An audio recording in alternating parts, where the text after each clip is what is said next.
Okay. All right. So thank you for everyone for coming to tonight's meeting, and thank you for everyone on Zoom. This is a great showing for our first meeting about the new Snow Library. I am Joan Francolini. I am the chair of the trustees of Snow Library, and I would like to welcome, first of all, the other trustees that are in the room. If you would just raise your hand. I think we have almost everyone upstairs and down here. Jamie's in the back. We also have a lot of friends, a Snow Library in attendance, we thank them, and the select board. We have Michael Herman, who leads the select board, finance committee, and other supporters. I am really proud to say we have worked really hard over these last few years, and I get the benefit of taking credit for a lot of work I didn't do, because it was really Steve Gass and a lot of other people in this room that have worked over the last 10 years or so to get it to this point. We will have a Q&A. When we have the Q&A, please just raise your hand, because you have to speak into the microphone so that the people on Zoom can hear. And people on Zoom, you could raise your hand and we will call on you also if you have a question. And with that, I'm here to introduce Steve Gass, who is the chair of the feasibility study, and he will introduce the rest of the team.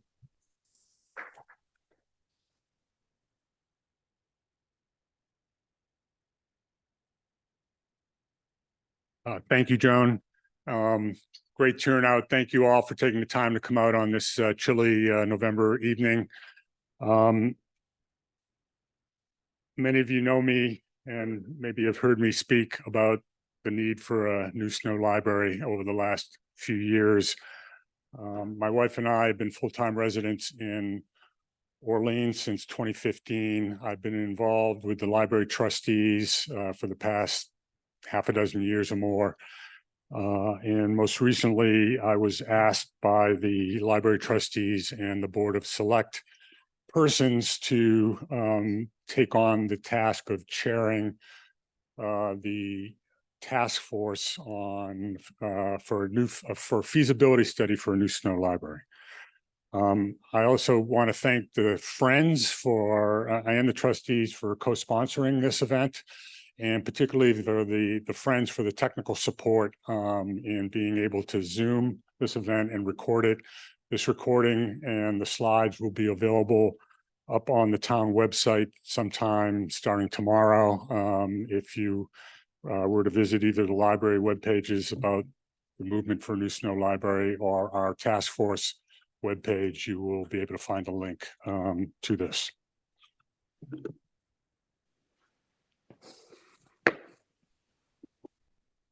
So many of people in this room have been working to advance the cause for a new Snow Library over the last decade, I would say.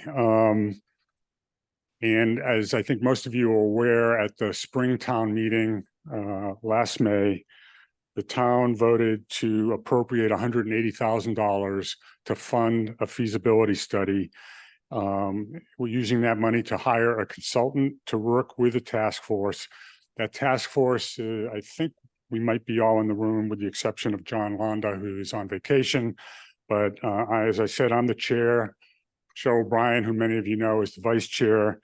Jean McNett, other well-known Orleans person, is our clerk. Mary Madore, another well-known person in the community on the committee, and Jerry Grenier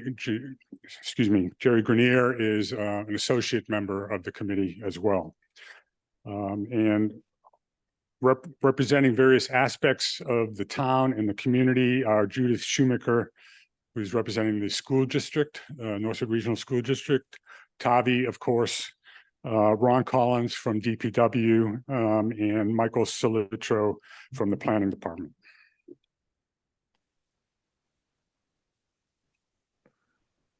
So a bid was put out, a request for proposals was put out last summer. We received 10 high quality proposals from a variety of firms in Massachusetts and also New York. The town set up a working group of various department heads to make a recommendation from those proposals that was submitted then to our new town manager. And out of that process, Udens LO Architecture from Boston was selected to work with our working group. Our goals, more or less, are outlined on the page, to look at issues associated with a site. I will say, and we've been clear all along, our hope is that the current site will be the site, but we're also investigating an alternative as well, as part of the requirement for being eligible for a Massachusetts State Library construction grant. We're obviously looking at the legal issues, regulations around any kind of new building in town and zoning implications. We're working hard at communicating out to neighbors, of Snow Library. And we're gearing up, Tavi's working hard with the trustees and others to submit a grant application to the Massachusetts Board of Library Commissioners for their construction program grant application process, which is due at the end of May in 2024. And with the expectation that we're going to be able to move forward with this project, we're investigating what would our interim service plan be should this building be torn down and we'd be without a building for a year or two. And also what, if any, implications there are on staffing with a new and bigger building. We're committed to being done by the end of February and being ready to present to the select board, the trustees, and to the rest of the community in March what our findings are in anticipation of going to next spring's town meeting, which I'll talk about in just a second.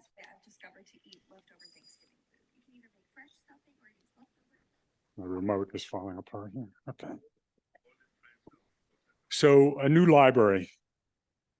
Snow Library originated in 1887 with a grant from David Snow. It has served as a town cultural center ever since its origin. It burnt down in the fire of 1952, a winter storm. It was rebuilt on this site in 1954, expanded in 1977, and renovated again in 1992. We've done a lot of planning and investigation about the current building and its age and issues associated with the building. And engineering reports have concluded it's an aging building that is at the end of its useful life. The trustees have done an enormous amount of planning around what it is we need for a new library that would best serve the community. And we've developed a program that was published last spring that's available on the library website for you to peruse, and that will get talked about a little bit more. Essentially, we are proposing building a state-of-the-art library for the town of Orleans that will take us through the rest of this century.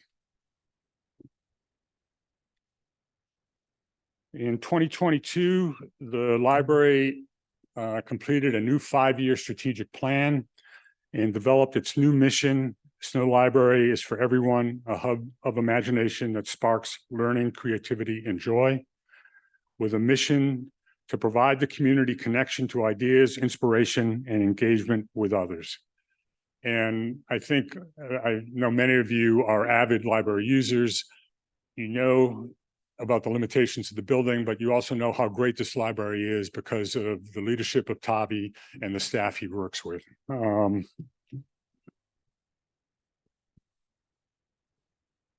Just a quick look at some of the facts about Snow and how busy it is that I think some of you may be familiar with. It is the most visited town in Orleans, town building in Orleans. There's over 6,000 library card holders, of which over 3,000 are Orleans residents. In 2022, which was the most recent full year of data we have, there were almost 500 programs that drew over 11,000 people.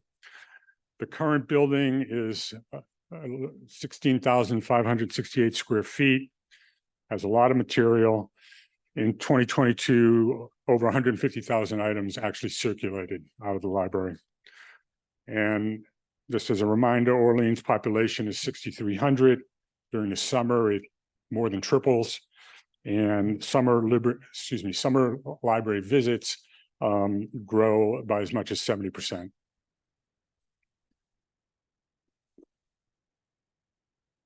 Snow has a tradition of well-attended and robust library program. I won't bother to go through this entire list, but it's for all ages. I maybe should highlight Lifetime Learning, since that tech group is supporting our broadcast today, and it is one of the most popular programs. It's one that's emulated across the Cape and across the nation now in terms of providing adult educational opportunities. So where are we today? We're out of space. The current facility doesn't have enough room for existing programs. It requires major physical improvements for safety, infrastructure, and energy efficiency. The staff and the friends do a wonderful job kind of juggling schedule, trying to coordinate and make sure rooms are available when things are trying to be offered, but it's quite challenging. On the left, you see what the most urgent physical plant needs are. There's no fire suppression system in this building. We're going to need a new roof within a few years' time. And there are going to be other needs that the building require in terms of siding and improvements to systems. Emergency egress is well below safety codes on some of the floors. The mezzanine structure up there is only up to kind of domestic standards, not to public building standards. Handicapped access is lacking in quite a few areas of the building. And as I think you're all aware, parking is at a premium in the lot. You'll notice we've starred on this slide the issues that don't meet current state building or fire codes or accessibility codes. So we're offering, yes.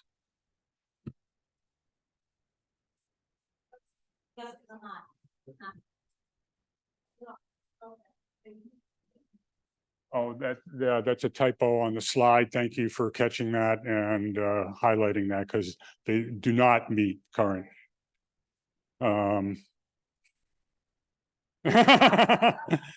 But thank you for pointing that out, and we'll fix the slide deck that goes up independently of the video. So why can't we just fix what's currently here? We get asked that question quite a bit. A big reason is that addressing some of the age-related problems with the building, for example, a new roof, will trigger what's known as 521 Section 3 of the Commonwealth's regulation about accessibility, which essentially means if you invest $500,000 or more, or 30% of the total assessed value of the building. This building is currently assessed at about $1.7 million. Then you're required to bring the building up to full accessibility code. I've also spoken with our fire chief, who has assured me that if we were to make that kind of investment in the building, he would require us to bring it up to fire code as well, which would mean a new sprinkler system in the building. In addition, if we were to address those things, like make the building fully accessible, put in a sprinkler system, that would diminish the amount of available space in the building, actually, and further curtail the amount of space we have for programmatic needs.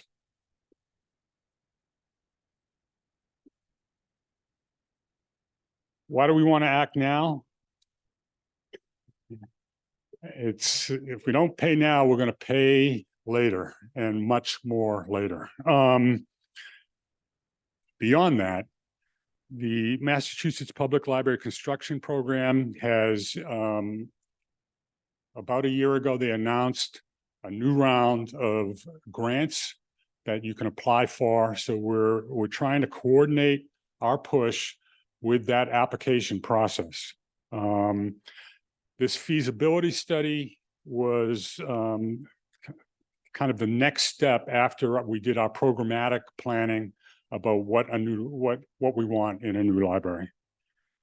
If we were to be successful with this grant application, typically they would pay somewhere between 30 to 40% of the full construction cost.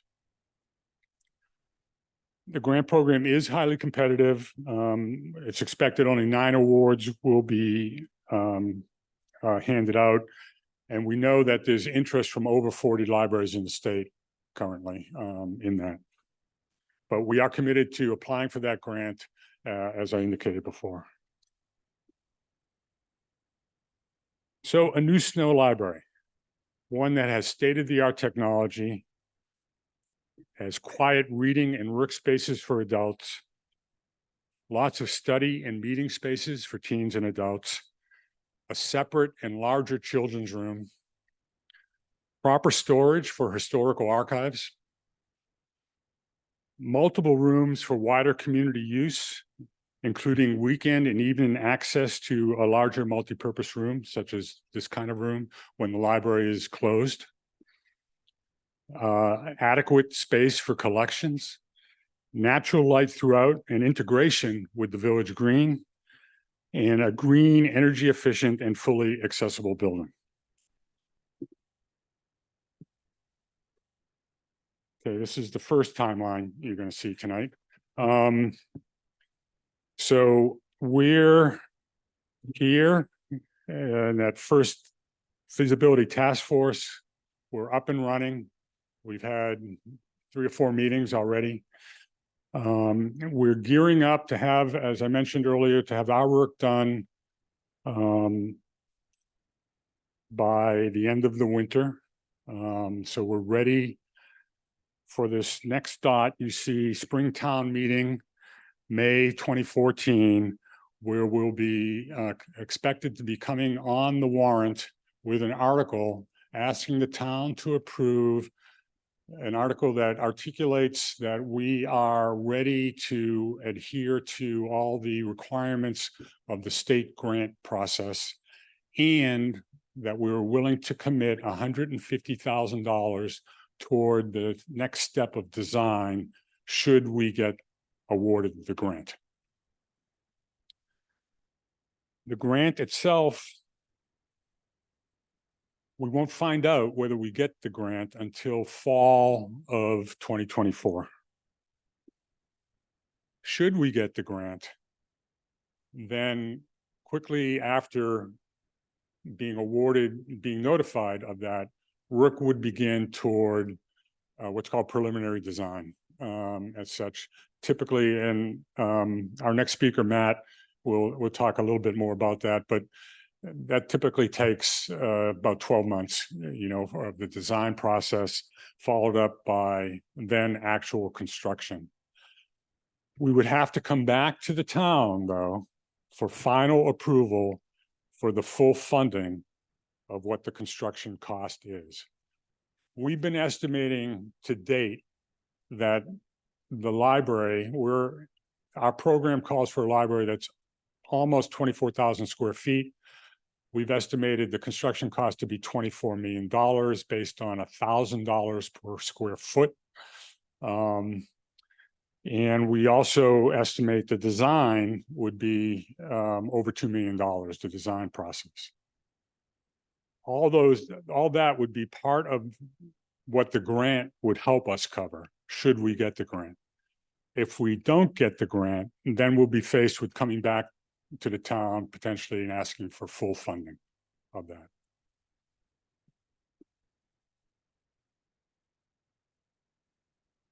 So we're all working hard to try to get this project approved and moving forward. And these are various ways. If you go to the Snow Library page, they have a full page talking about our effort to move forward. And it will also link you to the work of the task force as such. I think Joan mentioned we're going to hold questions until after the next presentation, and it's my pleasure to introduce Matt Odens, who's one of the principals of Odens Ellis Architecture, who's here going to take you through the work we've been doing to date and what we hope to accomplish over the next 3 or 4 months. Thank you.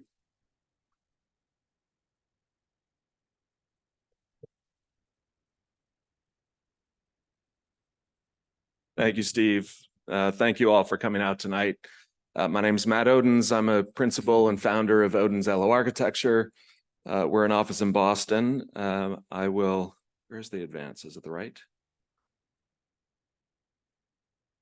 There we go. Okay. Oh, our slides are getting cut off, which might be a problem later. But anyway, to give you some background about us before we talk about what is happening. Oh dear. Technology is not my friend tonight. To give you a little background about us, we're a 12-person office in Boston. We were founded in 2007. My partner and I, building on cultural project experience that we had up to that point in our careers. We have been lucky to focus on public library design since the founding of our practice. These are a selection of libraries, both finished product and in design. I don't know if it's possible to change the size of the image.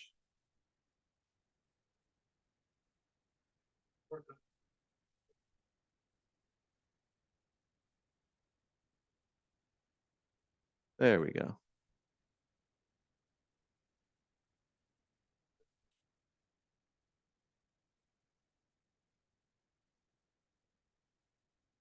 Perfect. Thank you. Okay. So this is a selection of some of the public libraries that we've worked on the last 16 years in business. Sorry, go back.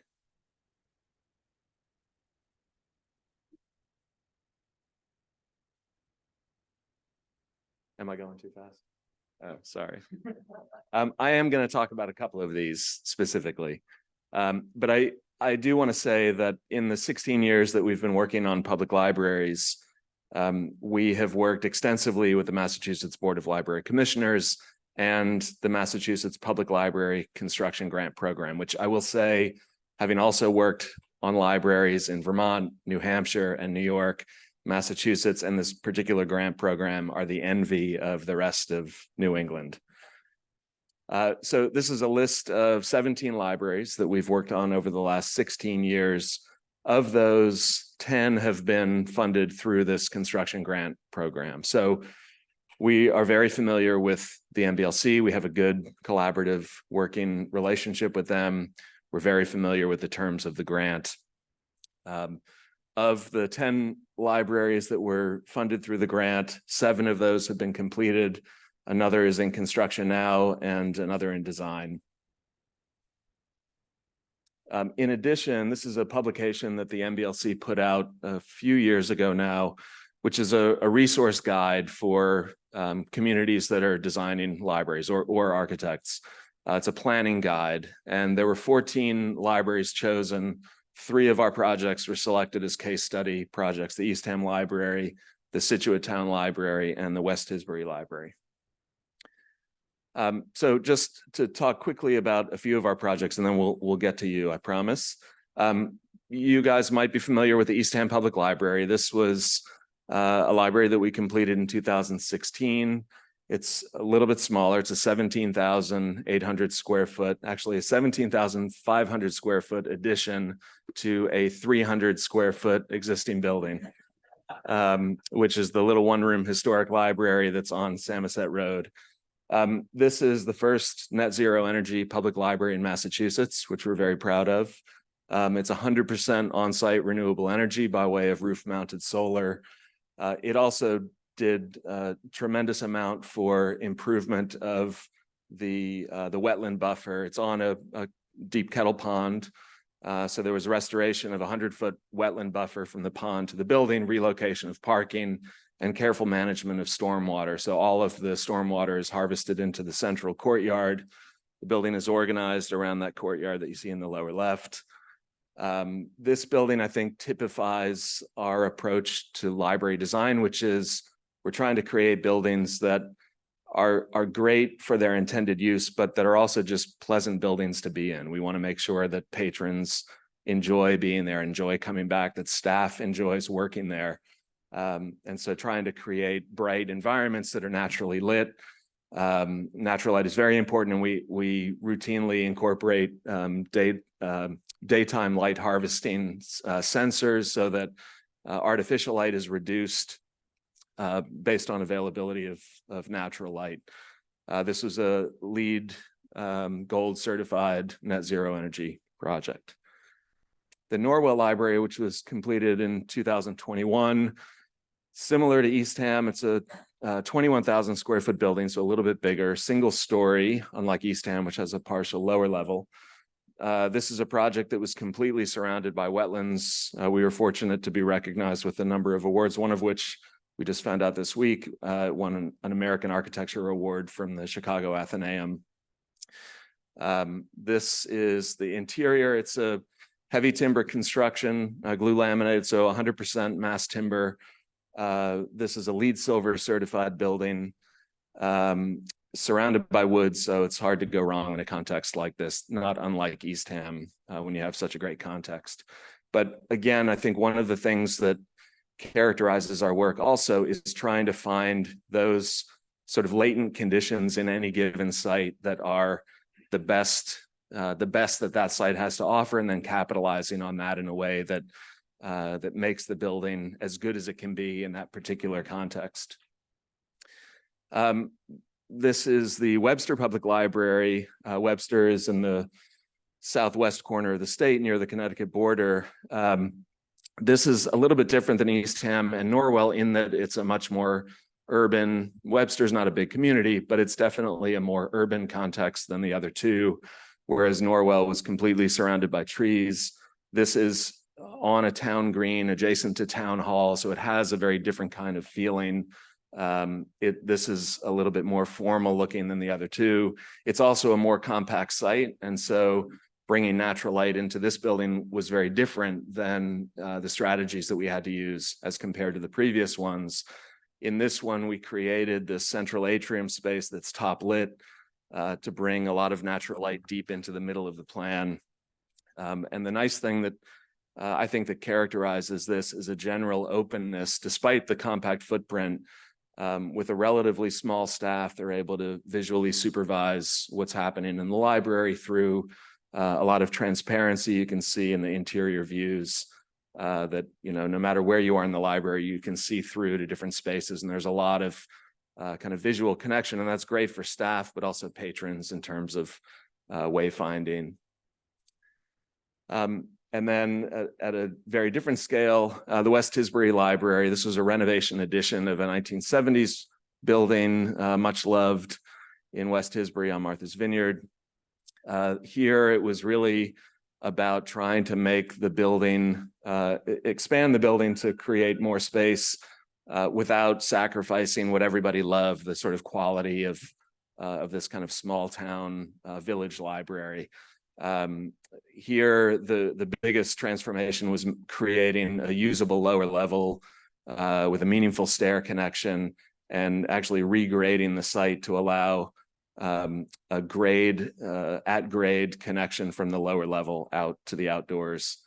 Creating outdoor space is also something that we are very interested in. It's become increasingly important in a post-pandemic world to have that kind of access to flexible outdoor space and have the ability to have a kind of flexible approach to programming. Our most current library, this is in Skaneateles, New York, which is in the Finger Lakes region, is in schematic design now. So that's a little bit about who we are. Now to talk about you, the library program that Steve mentioned started last fall and was completed by, I guess it was earlier this year, the spring. It identifies a new building that is a little less than 24,000 square feet. And I know you can't read the slide on the right, but the next slide, this is a graphic representation of that program summary. And this is how we start projects. We like to understand the relative size of things, and we can say, okay, the adult fiction space is twice as big as the children's elementary area. And so as we're thinking about program, we're also understanding size, relative scale. The one thing to note here is that from the original building, from the existing building, which is 16,568 gross square feet, we're increasing to 23,589 gross square feet. So that's a 42% growth of the total building area, but of net assignable area, most importantly. So that the net area are all of those programs that are actually contributing to the function of the library, whereas the net unassignable area, the gray spaces, are things like bathrooms and stairways and janitor's closets. So from here, the next step for us is to start thinking about how you might allocate that program between levels. We don't know yet if this site can support a single-story building like the Norwell Library, or if it needs a partial upper or lower floor like the Eastham Library, or it's a fully two-story library like the Webster Library that you saw. So even at this stage, we start thinking about what program could you separate.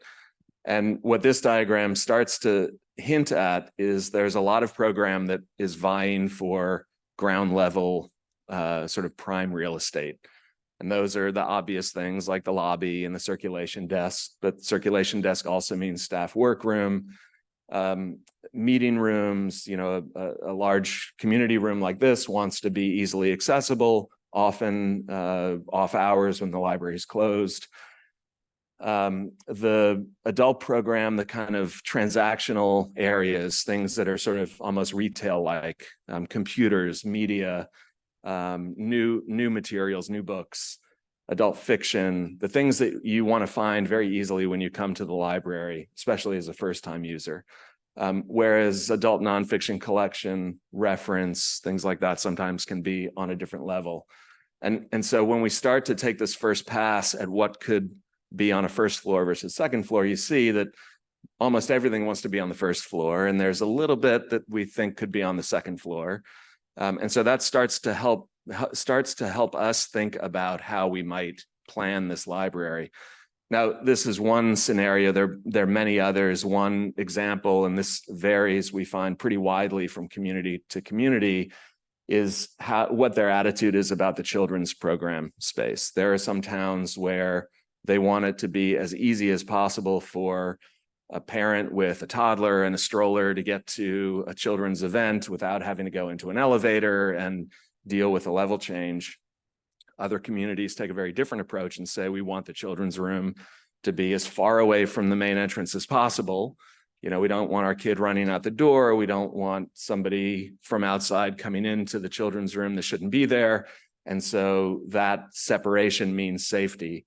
And so oftentimes we get a request that the children's room be located on a different floor. Teen room similarly varies widely from community to community. Sometimes it's more allied with the children's program. Sometimes it's more associated with adults. A lot of that has to do with how the staffing approaches supervision of teens. So there are a lot of things, a lot of factors that go into this. But if you were to move children to a different level, then you can see that the balance is starting to be closer to 50-50. So that's starting to hint at the range of program allocation. And when we talk about the site planning in a minute, you'll understand why that's important. To talk a little bit about schedule, you saw Steve's timeline. This is our schedule for this feasibility study, which is a 4-month effort. We're at the very beginning, which is this first community forum here. So we've been on the job now for a few weeks. We're at the very beginning of the task that is about site analysis and the beginning of building planning, some preliminary design concepts. From here, we're going to identify a preferred site, and we're going to talk tonight about 2 possible sites. We will develop design concepts on both of those sites, and ultimately, we will identify a single preferred concept, which we will then develop a little bit further along with the help of our consultant team. All of that geared towards establishing a set of documents, drawings, narratives that will inform a conceptual level estimate, so that at the end of this feasibility study, at the end of February, we have a recommended site, we have an idea of what a building might look like on that site, and we have an estimate of probable cost. And then we'll present that to the select board and the trustees in March. We do anticipate another community forum sometime in mid to late January. So there will be another opportunity for input. And to reiterate the message that we are at the very beginning of the design process, the blue square at the left is the feasibility study in the larger timeline of this total project schedule. So we're at the beginning of the beginning. After the feasibility study, as Steve mentioned, there's the application for the grant, and there's time that it's going to take for them to review them. So there's a period of time between the feasibility study and the beginning of actual design services, which typically is about 12 months, followed by 2 months of general bidding, and usually roughly 18 months of construction. It varies. So the design and construction phase is about a 32-month phase once the funding is in place. So to talk finally about your library and your site, I mentioned 2 sites. The 2 sites are the current site, 67 Main Street, and an alternate site, which is 139 Main Street, which is across from Town Hall and next to the Cho, and is between Main Street and School Road, I believe it is. The differences between the 2 sites should be pretty obvious to most of you. The existing site is the existing site. It's in the middle of the Village Center District. It is adjacent to the Village Green. It's walkable to a lot of businesses, to some higher density residential. Whereas the alternate site next to Town Hall, although Town Hall is there, it's in a predominantly residential neighborhood, much more difficult to access by pedestrian traffic. So, vehicular access is more important. And it's taking something that has historically been in the center of town a little bit out of the center of town. Starting with that alternate site, this is a blow up of that. Despite its irregular size or irregular shape, the size is pretty good. It's about a 93,000 square foot building. The shaded area around the perimeter are the zoning setbacks. So 15 feet at the 2 roads, 10 feet at the side yard setbacks. Nothing that's too onerous in terms of limiting potential development there. There is 1 building that would need to be removed. Once you put parking there, this is showing parking for 80 cars, which is the kind of strict reading of zoning. That leaves you with a buildable area then that's sort of what's left over after you factor in the zoning setbacks and the parking requirement. From there, we started to look at what a building on that site could look like. And I think this site is unusual in that it's contiguous with the Cho property, which has 2 buildings surrounded by some mature trees. And so one approach might be you create a kind of a central shared open space that the library embraces and that sort of defines the limits of the library on 3 sides, with the opposite end supporting the accessibility to the Cho facilities. And so you have this kind of collective cultural hub, I think, across from Town Hall, with the potential also to create some meaningful connections across School Road from Town Hall, even though there's some elevation change along this edge of the property. With this approach, we're getting about a 20,000 square foot footprint. Like the libraries that you saw before, Eastham, Norwell, as examples, the wings here, the dimensions of these wings are calibrated so that you're always close to windows for natural light, for views to outdoor space, for access to outdoor space. And so that kind of more attenuated wing, we think, lends itself to a successful building. The challenge with this site, aside from its the fact that it's outside of the village center, there are several competing interests for this property. Town Hall has some ideas about how this property might be used. The Cho is considering this property for a Coast Guard vessel building, and so there are a number of different competing interests here, which might limit its availability. So if we focus now on the existing site, 67 Main Street, this is the existing site and library. The site is a little smaller at 82,000 square feet. The existing library building footprint is about 10,000 square feet. In addition to having this in the heart of the Village Center District, it also borders the Village Green, as I mentioned. Another compelling aspect is that it's potentially a gateway to a lot, this is 60 acres of town and regionally owned public space, fields, outdoor space that if there is a way in the development of a new library building on that site to create an accessible path, universally accessible path from Main Street, the site really becomes a gateway to that larger property, which we think could be a real amenity to the town. I mentioned earlier that we look for the sort of latent possibilities in any site for larger improvement, looking beyond the limits of the site, and I think this is a great example. If we look at the site and the context around it, what's highlighted here is parking. There's a tremendous amount of parking along Main Street. And that parking at the library, which cuts the library off from the Village Green, makes the Village Green a sort of untapped amenity for the library and therefore the town. There's a real missed opportunity here, which we think could be addressed in a new building project to fix this and put the library adjacent to the Village Green, put parking on the backside of the library, more sort of up against the Friends Market parking lot, and have a more meaningful relationship between the library and usable outdoor space. As with the other site, the setbacks are not very limiting, 10 feet on three sides, 15 feet along Main Street. But on this site, we have some other conditions that come into play. There's a pretty steep grade at the southern edge, so we have to build in a little more of a buffer here.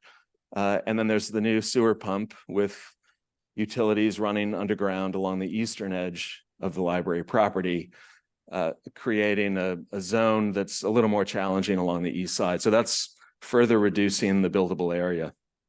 If we look now at parking, and here we don't think we can fit 80 cars. We're showing 64 cars. The state requirement for a building of this size is 60. So this is a lot that would meet the state requirements. And you can see that it's now about a 50-50 split on this site between what's available for parking and what's available for building. We think we might be able to push a little bit further east, depending on exactly where those underground lines are, to get a little bit more space, a little more breathing room. But we also know that we need to provide vehicular access to the sewer pump. We have an address on Main Street, so we think it's important, especially for an important civic building like this that's on Main Street, to have a Main Street address and have a physical entrance on Main Street, as well as an entrance from the parking.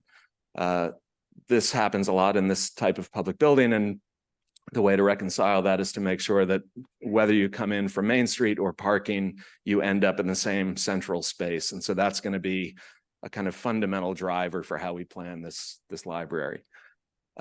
But we also want to pull away from parking a little bit. So all of these moves creating a little bit more space at Main Street for entrance and for vehicular access of the sewer pump, creating some breathing room along the parking lot and at the parking lot entrance is reducing that footprint a little bit further. So we're now at about a 20,000 square foot footprint. And if you remember, the size of this building is a little less than 24,000.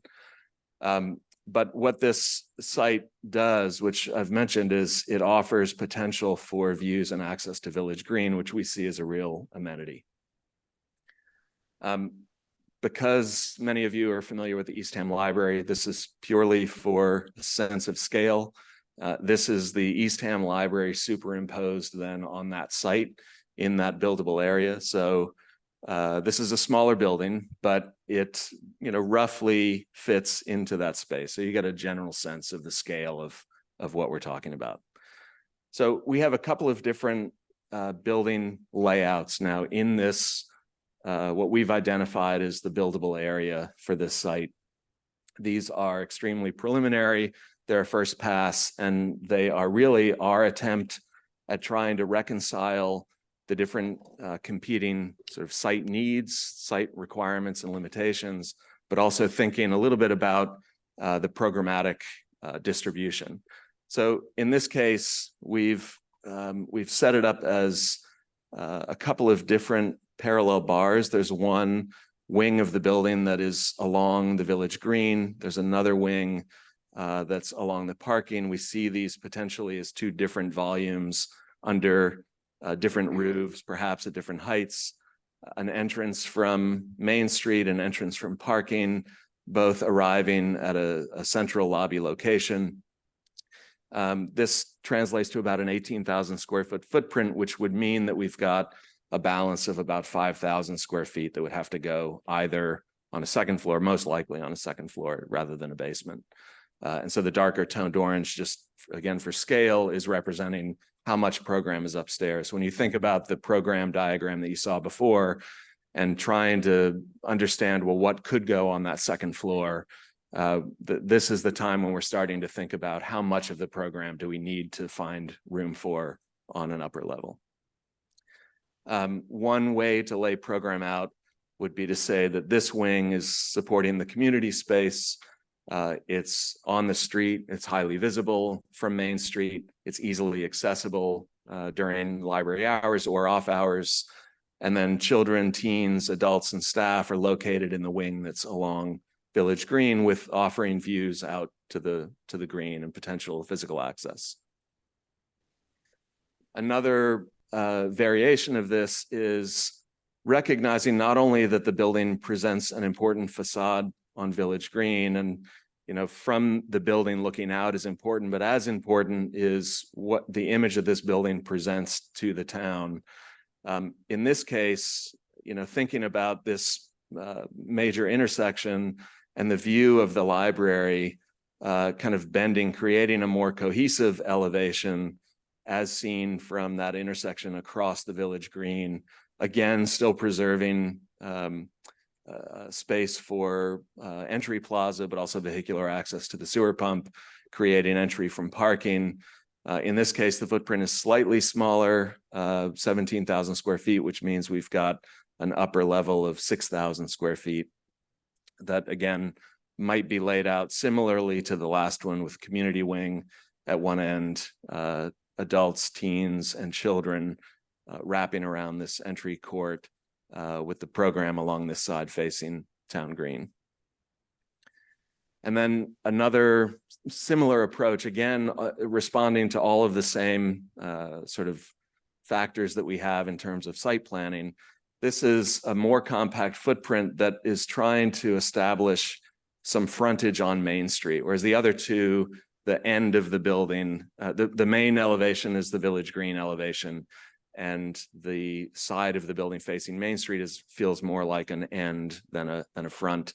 So this is turning the building to get as much frontage on Main Street as possible, still holding it back far enough that it's clear of the sewer pump, and having then this whole area between Main Street sidewalk and the front of the building be a kind of landscaped plaza, combination of hardscape and softscape that creates a generous sort of welcome approach to the library from Main Street, preserving at the same time access from parking lot, and then wrapping the program around that kind of parking lot arrival plaza. Again, with a long frontage on the Village Green. So this is addressing both the Green and Main Street. And in this case, again, this is very early, so the distribution of program is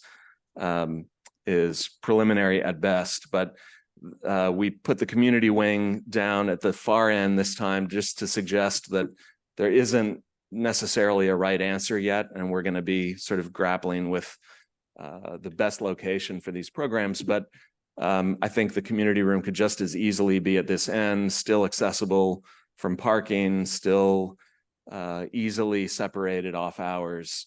And then this puts library program on Main Street and on the Village Green, which could also be a nice approach. So again, these are very preliminary diagrams in the very beginning of how we're starting to think about this project. Next steps from here, as I said, we're going to continue with preliminary design concepts. Fairly soon, we'll identify a preferred site. And then by the end of December, we'll be identifying a preferred concept for further development in the next task, which will take us through January. So with that, I'm happy to take any questions.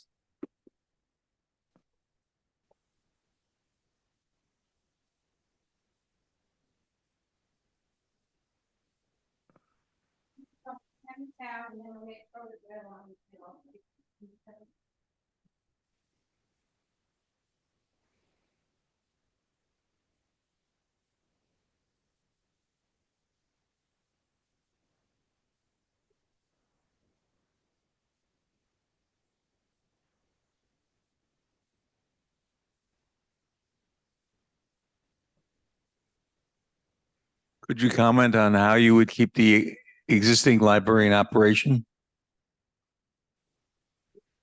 The only way to keep the existing library in operation is to build on the other site, unfortunately.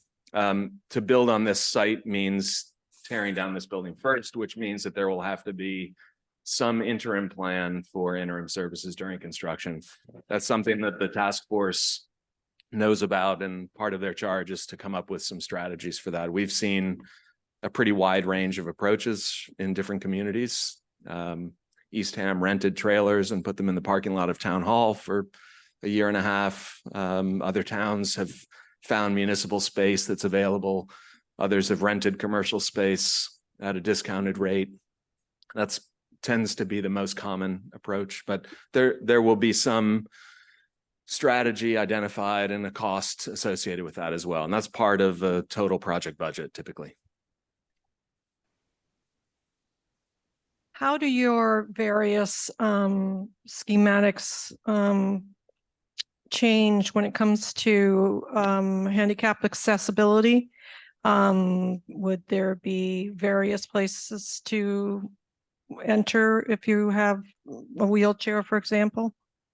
The buildings will be universally accessible. So every entrance, every public entrance should be an accessible entrance. And when you're in the building, it shouldn't, the solution to accessibility should feel natural. It shouldn't be, you know, a handicap ramp here or a special elevator over there. It's generally speaking, our approach is to make sure that that accessibility is inherent in the kind of bones of the building, that it's not an afterthought.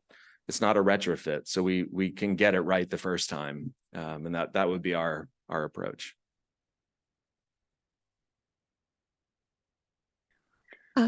Is there a list of decision criteria that the state uses to award the grants? And if not, what's your experience with all the ones you've done of how the winners are chosen? I've never been in that process. We're outside of the process, so we're not privy to the conversations that the reviewers have. Typically, the way it has worked in the past is the MBLC engages outside reviewers, and each group reviews a certain number, and then they come together and make recommendations to the MBLC. Matt, Oh, I've great. been on the review committee for the Perfect. state. Um, They do distribute a list of the selection criteria. So anyone who's applying for that grant has a list of exactly what they use to evaluate them. And they form a committee of people who have worked in libraries, people who have been trustees, people who have been very engaged in libraries throughout the Commonwealth. And that group gathers and goes through all of the applications. We have hired a consultant to help Tavi and us apply for this grant. So we're not just looking at it ourselves. And she has also won awards before. So we're checking every box more than once because we are going to do our best job to get this grant. I mean, we are really going after it hard. It's very competitive. We know it's competitive. There are a lot of other towns that are in our income level that are going after it. So we're going to try our best. I mean, that's all we can do. And we've hired great staff, and Cheryl helped with the last program document. So we've got great experts and these guys are phenomenal helping us. I mean, they have the most experience. So we feel really confident with the work we're going to do for that grant application.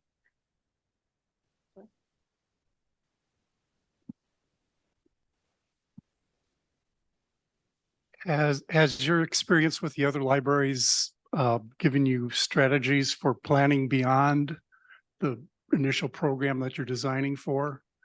And if so, could you schematically apply those ideas to what you've shown us? Because sooner or later, this 24,000 square feet is going to be outgrown.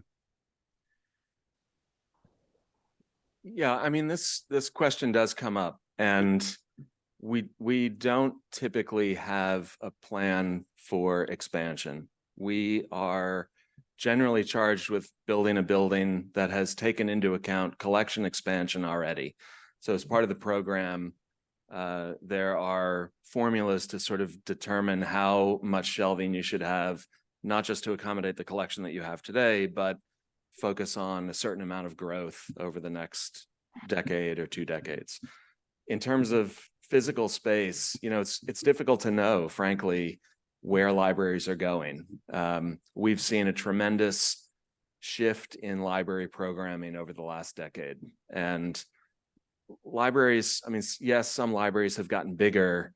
And the reason that they've gotten bigger is because they've dramatically increased the amount of community program space that they have, right? They've become active centers of community engagement as much as repositories for books. They're not giving up collections. Some communities are weeding collections and reducing them to some degree, but despite, you know, a fascination with media and, you know, digital content, there's still a desire and a need for a physical collection. And we haven't seen that change dramatically.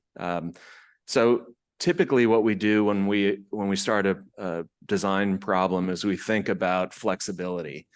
How can the space not expand, but adapt? Outdoor space is a great way to do that. And COVID, again, I think taught us some great lessons. Now, this is something that we've been, as a practice, been focusing on for much longer, even before our practice, but in the firm that we were in before. Those kinds of meaningful connections to outdoor space can expand usable, programmable area. And in COVID, that became all of a sudden very real, and people recognized that having that flexibility was critically important. So that's one thing, and it doesn't cost a lot, right? You're just providing a way to sort of capitalize on what's already there. There's also flexibility inside the building. You know, how do you set up the building so that it can be used? There are different use patterns. You know, using a space like this off hours, having it combined with other smaller meeting rooms that, again, off hours, you have 3 or 4 different venues that are available that can be used by different groups. What should we think about in terms of collection shelving? You know, and let's say that in 10 years, the collection is dramatically reduced and we get rid of half of the shelving. What happens then? So thinking about spaces that are designed in a way that they could be converted to some other use, to you know, more seating, more program space, that kind of thing, rather than thinking about this is where the future expansion will be. It's more about how could we sort of reinvent the building in the envelope that we've created for ourselves.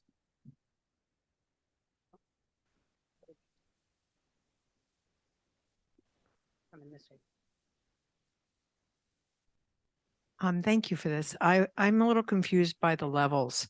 You're talking about 2 levels and we sort of have 3 levels now. So are you not, you seem to be talking about going up.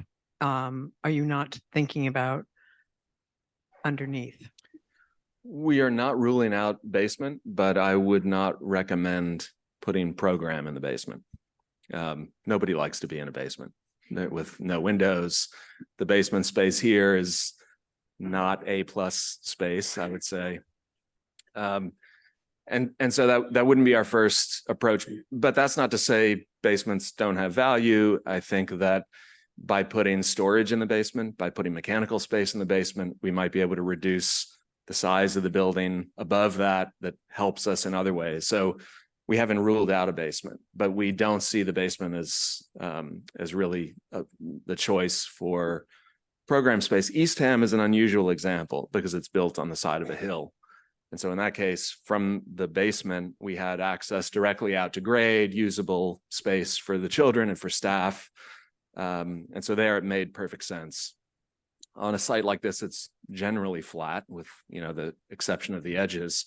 I don't think it makes sense. So we're talking about moving up. And then the question is, what can this site support? And by the time we factor in parking and setbacks and all of the other kind of requirements for space that we have around the building, where that buildable area is getting smaller and smaller and no longer is big enough to support a single-story building, and that's not to say single-story buildings are the best, but they're efficient. They don't require elevators and stairs. They're easy to staff. They're easy for patrons.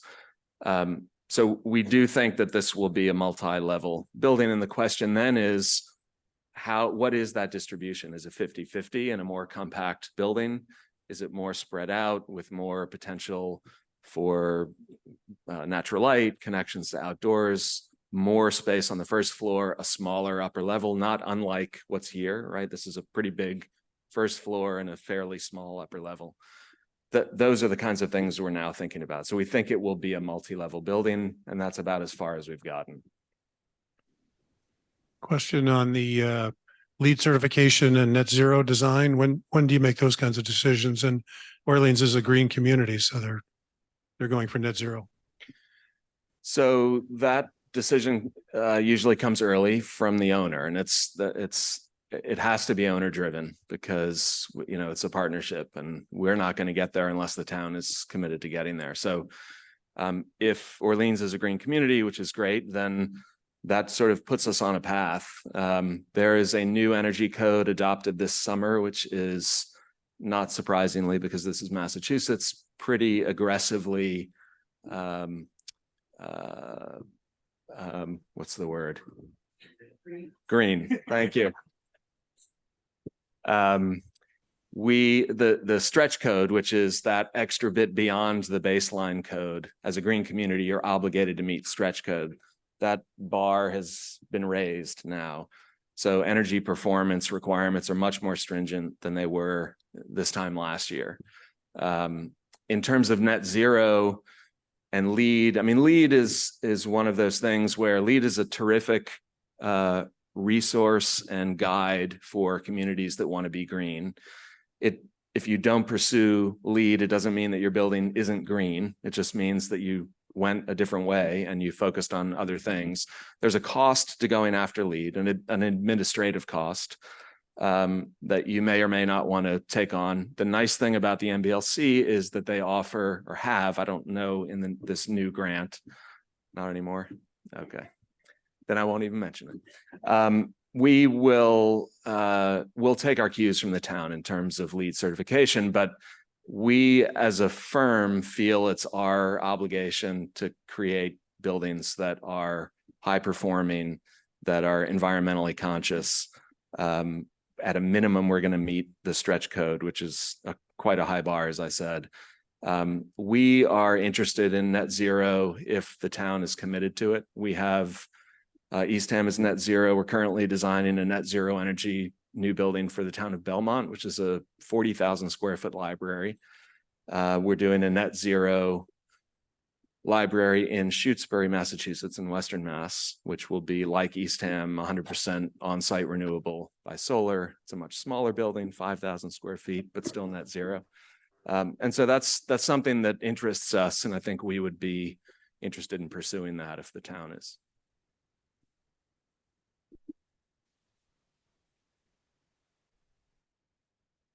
I notice in each of your configurations, your 3 configurations for the current site, that your parking lot has only one entrance and exit.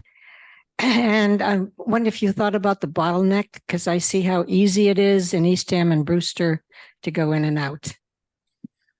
Yeah, I mean, that's when you look at the existing site versus the site across the street from Town Hall, I would say that's one advantage of that site is that you have 2 street frontages. You have Main Street and you have School Road. And so you can enter one end and exit the other, and that makes for a very easy traffic flow. The existing site doesn't have that ability. It only has the one road, and it has a pretty serious topographic challenge at the southern end, you know, at the Nauset Regional School end. And we don't want to have a loop driveway around the building because then we're just recreating what exists today. And so really the only solution we see is a single in and out entrance, but a full loop. And that would satisfy emergency vehicle turning radius. And so it's not as good as if you had a loop, but we just don't have that kind of space. Yeah. Yes, I have been doing some thinking about this library for some years in the various positions that I have held here. A trustee and the president of the Friends. And I've been through all 3 floors a number of times. And the one thing that I saw on the map of the interior is a cafe. And also another little square that said book sales. And I'd like to know more about that, because I have been thinking about the Friends of the library should have a room on the first floor for book sales, because the basement is full of books that never come up. And that room should be next to the cafe. And that's a great idea. I tell you, that would be a moneymaker. Well, there is a cafe and there is a book sale room in the program. You're right. We agree with you that having them easily accessible on the first floor and potentially next to each other makes a lot of sense. So.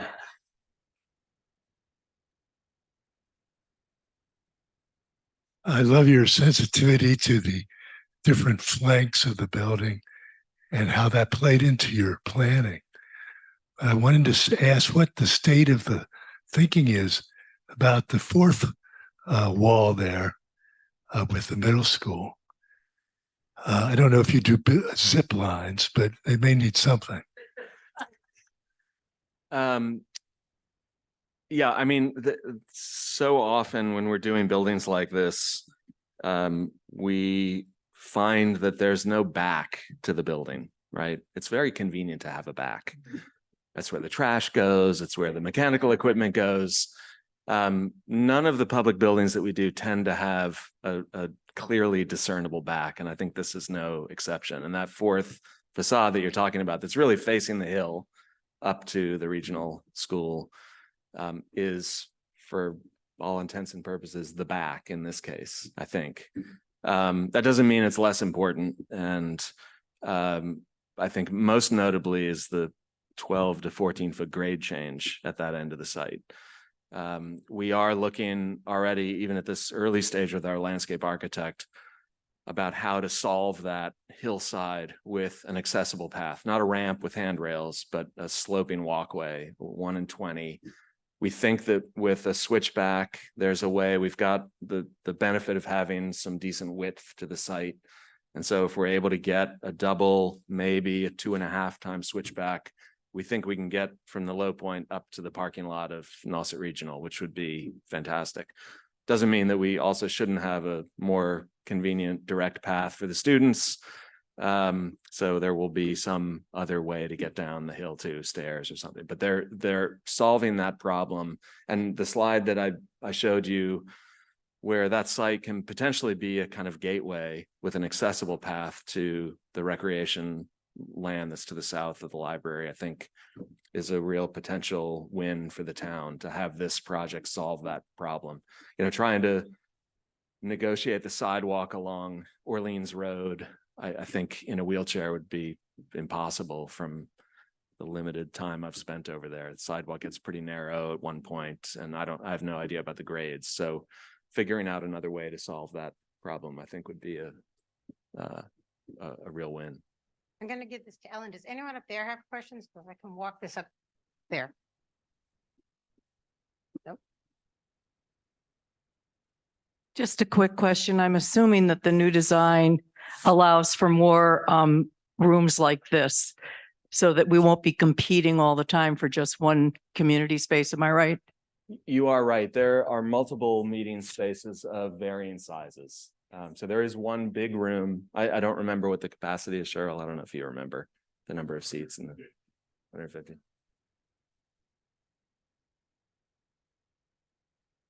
Yeah. Right. There's a program room, and then there is a large study room. There are 3 sort of small to mid-sized study rooms. So there's a pretty good range of usable program space. And then, as I mentioned before, typically when we are planning our libraries, we always make sure that we have access to a room like this off hours, which also means access to public restrooms, lobby space for pre-function, ideally using the same door. We don't like to have a sort of a side entrance for those things. So that gets baked in early into the thinking. Eastham does that. It's not readily apparent when you go, but there's actually a security grill that closes off the main part of the library, but leaves the lobby and the gallery and the bathrooms, kitchen and meeting room available. With that, we also try to provide at least one other kind of small to mid-sized meeting space so that you have a couple of different options off hours, but there will be a range in the building.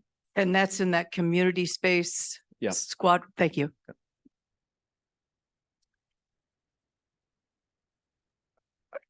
I believe my question would be, at what point do you complete a more detailed site analysis and try to identify a little bit more some of the potentials that might be on the site? And I'm thinking very specifically of the offset in elevation between where we are now and the offset of the village green.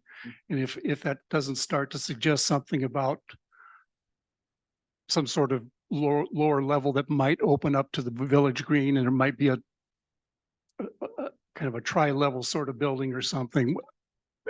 And then looking the other direction, the impact of that back wall of Friends, is that going to be something that really needs to be considered more? And then thirdly, service to the building. Do the building codes and zoning codes require service access to a loading dock or whatnot that might impact site planning more so than we've been able to see right now? Well, I'll take the last of the 3 first. Typically, we do not have loading docks in our library buildings. We're in the process now of doing a more careful read through Orleans zoning to make sure that there isn't a specific loading requirement. Typically, it's a parking space in the parking lot that is for a delivery van, or there's a lay-by where a delivery truck can park, run something in either the front door, which happens very often, sometimes a side door directly into a staff suite. I think this library actually is set up that way, although it's not ideal and it's not accessible, but not typically a loading dock. In terms of site investigation, we have some preliminary site survey information. We're in the process of lining up additional survey to get better grade information about grading. There is a little bit of a grade change from the parking lot down to the green, but it's only about 4 feet. So I don't know that it supports a whole level, maybe a half level. There's also, though, we have to be careful about where the main floor of the building is in terms of elevation, so that from the street, it has the right relationship, and from parking, it has the right relationship. And those are really the critical ones. And that's going to set the main floor. And then we'll go from there. There's a possibility that we might propose extending some grade manipulation out from the site into the village green if it helps with that transition. I mean, I think what probably happened is when the parking lot was built, they brought in some fill to level it out, and then it dropped off at the property line, and that was it. So I think a more sensitive handling of that transition could be a benefit. I lost track of your first question. The Friends. Yeah, I mean, I don't know, but there probably needs to be some screening on that side. It's on the far side of the parking lot. There's an existing row of trees there that presumably can remain. I think the parking lot will be far enough away that it won't impact them. It's possible that we'll need to do a little more robust planting at the wall of Friends, just to kind of visually take that out of play. We will, at this stage, not have any specific design proposal for something like that. It'll be more making sure that we're capturing something in a narrative that allows us to build in some cost for some site upgrades. I'll just add, I've reached out to Friends just to bring them up to date on our project, and suggested how we might cooperate and maybe provide better access from Friends to the library in terms of at least walking access as such. So, and they seem receptive to the idea, but obviously we have a ways to go. Is there any more questions? Because this has been a great long night. Any questions online? Anyone raising their hand? No? No questions? Okay, well, I want to thank you, Steve. You can help do the end. So in addition to this, I just would like to thank this team very much. And Vanessa sitting here, she's done a great amount of work also. So she's just the hidden helper, not really. She does a ton of work for us. And we are going to start a fundraising campaign, which is really critical because the building campaign only covers the exterior. We need to do an internal for chairs, tables, technology, everything that is not included in what we asked the town for. If you're interested in helping us raise money, know people, have more ideas, we're going to be setting up some kitchen table conversations really to get your input. We are a small group. We're a small group of trustees. There's only 7 of us. There's a lot of Friends members, but we really need town involvement to get this done. And I can't thank you enough for coming out tonight. It is really a show of support. With that, I will hand this back to Steve. Thank you, everybody. Look forward to speaking again.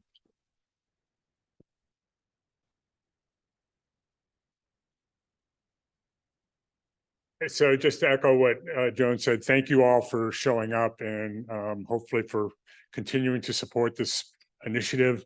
We'll be reaching out to you again, certainly in later January for our next forum. We'll be further along with our thinking and high-level concepts for the site we choose and the direction we're going. And I hope you will support us when we come to town meeting next spring, looking for your support. So thank you.